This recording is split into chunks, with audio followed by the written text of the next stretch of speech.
Here's a story that's been told recently, but we're in a different place now, so the story is different.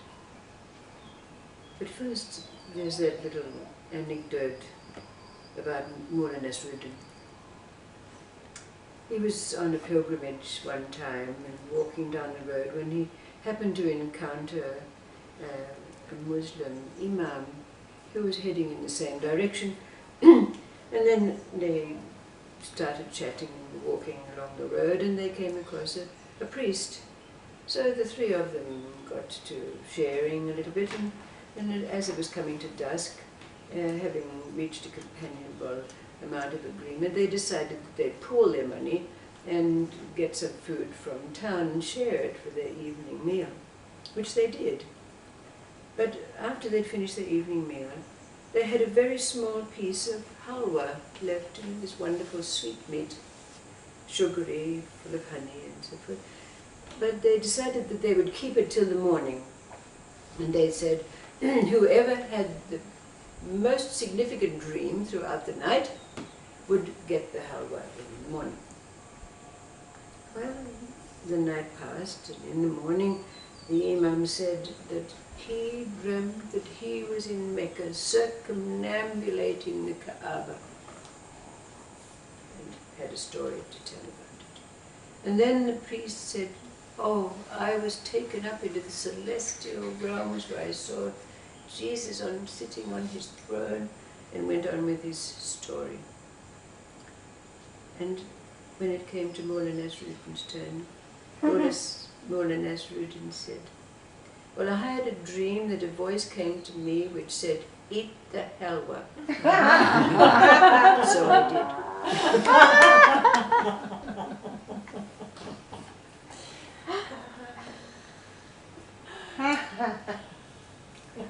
And the story that's already been told in this different place that we're at was that story about this ordinary man by the name of Majud.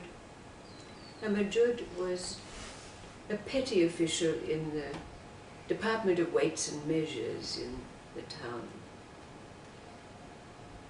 And he wasn't a particularly religious man or even a spiritual man, but he did keep the precepts of the time. He went to the mosque on Fridays and he fasted at Ramadan.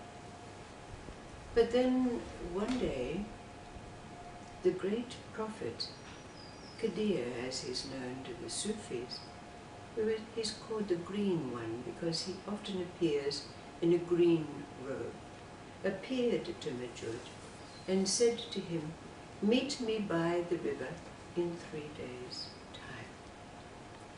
So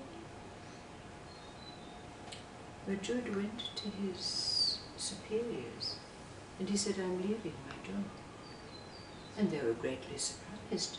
They thought all his companions and his colleagues thought he'd gone mad because jobs were hard to find, these were tough times. But you know, there were so many people after his job that they soon forgot about it. And after the 3 days, Majud went down by the river and there was Qadir in his green robe waiting for him. And he said to Majud, rend your robes and jump in the river. Someone might save you.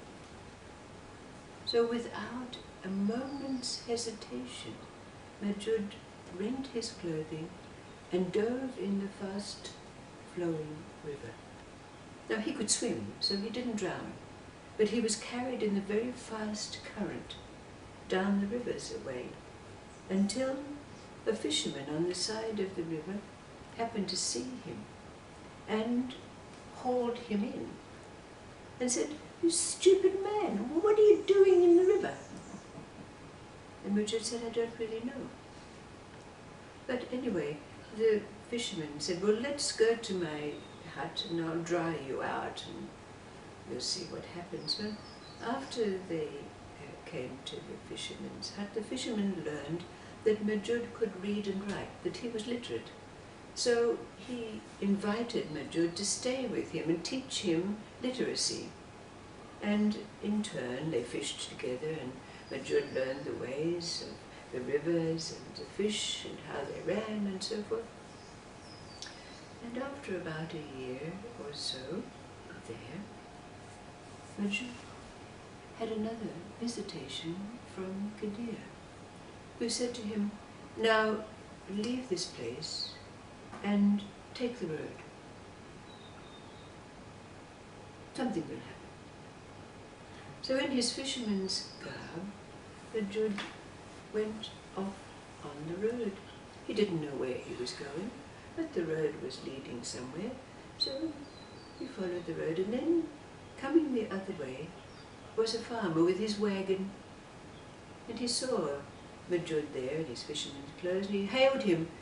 "You wouldn't be looking for work by any chance, would you? I need someone to help me to come to town because I need someone to help me with my goods in the marketplace." "Oh," said Majud, "yes." So he went off with the farmer. And you know, he stayed with that farmer for 2+ years. And during that time with the farmer, he learned the ways of the land. He learned the ways of nature. And even the farmer's daughter fell in love with him. And he even learned the ways of love for the humankind. But he was very settled there, and even contemplating marrying and settling down, when Kadir came to him once again and said, "Go from this place, take the road into town, and apprentice yourself to the goldsmith who is there." Without a question, Majud took himself off and went into town, and sure enough, there was a goldsmith who happened to be looking for an apprentice, and he spent 3 years there, learning the ways of alchemy, you might say, the ways of metals and gold, and mixing and designing and creating. And he earned a lot of money. He had enough to buy a house, and he was just contemplating this, setting himself up with a house, when Kadir appeared to him. Okay, said, "Give me your money and go off to Samarkand and work for a grocer who is there." But you know, by this time, Majud was showing distinct signs of illumination. People were beginning to come to him for wisdom. They were beginning to come to him for advice and teachings. They even came to him for healings. So he went off and he went to work for the grocer. And as the years went by, he became greatly known. People came from far and wide to learn his wisdom, to learn the mysteries, to have his teachings, and to receive healing too, from time to time. But you know, after a while, people began to ask him, as they do, "What was your path? What was it that inspired you?" "Oh," said Majud, "I just jumped in the river, and then the fishermen fished me out, and I learned the ways of..." Well, who were your teachers?" "Well, I don't really know," said Majud. "Well, how did you get all your wisdom and your knowledge and your powers?" "Well, it just happened," said Majud. But you know the way of these things. Because Majud was now a great mystic, his students and those that came to him, of course, they had to make a story. And they embellished it, of course, as one does with such mystics and saints. But you know, Majud was one of the great Sufi mystics, saints, and teachers.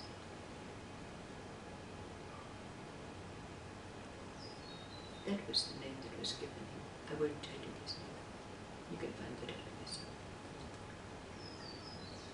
But the question that might arise from this is, what was it in Maju's life, harking back to Moulin Nasruddin, that was present there?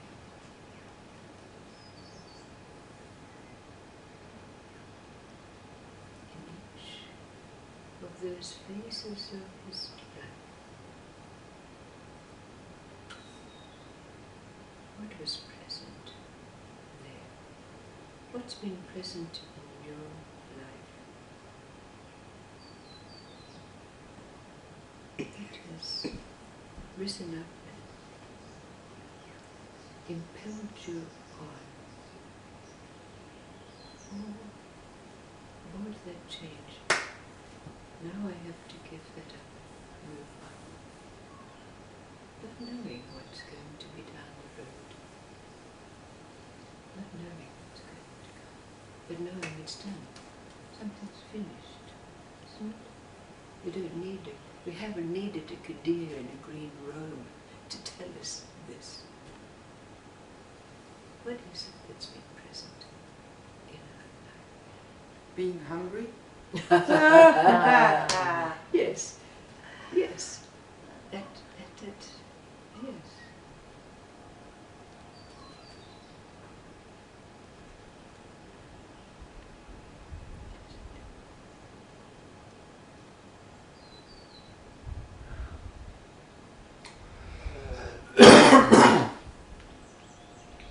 How well known is Kadir in any circle? Well, I think most people relate to him more as the prophet Elijah in the Jewish tradition. He's probably not so well known in the West. Because the color green is many things. Yes, yes, it's very significant. Yes. Yes, It's a very heart significant. color and it's It color is. nature. Yeah, of course. And so you have this mystical, because we know he's not a real being. You could Even in say any tradition, he's not a real being. you could say it was getting out of your head, but since most traditions are in your head,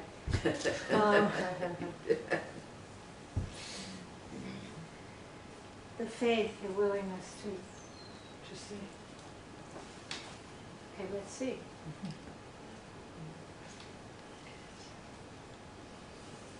It's extraordinarily powerful, isn't it? Extraordinarily powerful. So it's a half direction.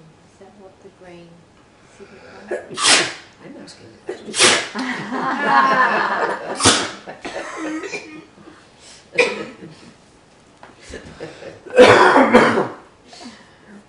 Is it? Is it the heart? Probably here more. Is that Hmm.